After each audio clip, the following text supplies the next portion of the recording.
Muy buenas, es el gráfico clave que está mirando ahora mismo la banca privada internacional.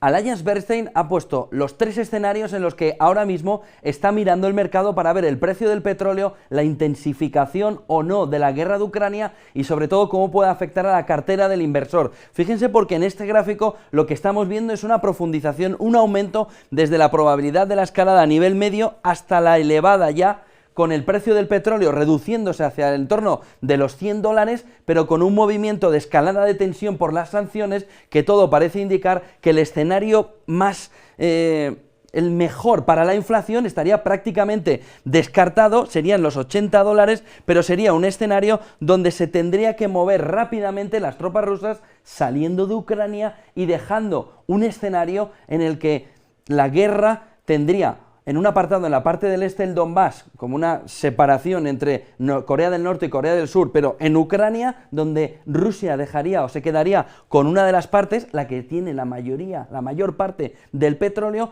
y por otro lado tendríamos otra parte de Ucrania que no tiene tanta cantidad de materias primas para lo que es la actual Ucrania. En ese escenario en el que se pudiera llegar pronto, el precio del barril de petróleo volvería a los $80 y daría un poco de respiro al conjunto de la economía por la inflación. Inflación que podría aminorarse y que tendría en esos $80 una facilidad para reducir ese precio del petróleo. ¿Dónde estamos ahora mismo? Todo parece indicar, según lo que ve la banca privada internacional, que estamos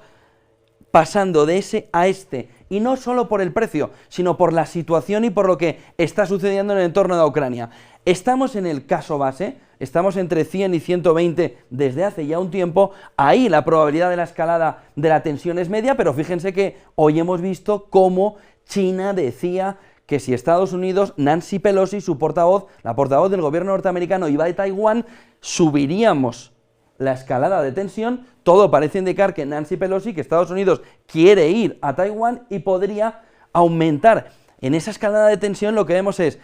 Europa, además, deja de comprar, lo ha dicho ya Reino Unido, el petróleo y el gas en un tiempo determinado. Puede ser muy probable finales de 2022, en esa escalada de tensión el precio del petróleo y del gas empezaría a moverse hasta esos $150, $200.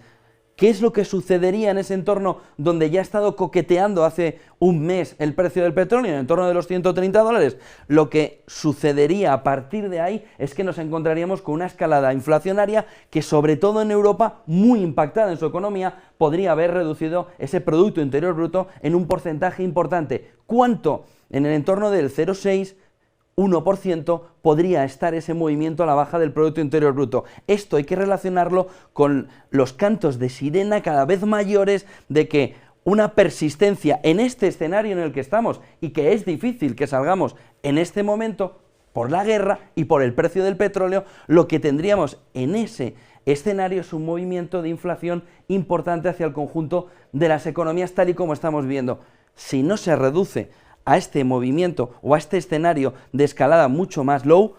a esos $80, el conjunto de la economía, sobre todo en la europea, tendría de cara a la vuelta del verano, con la entrada del invierno, un movimiento de precios y sobre todo de caída del Producto Interior Bruto bastante destacado. ¿Cuánto? 0,6, 1%, por afección sobre todo por la energía.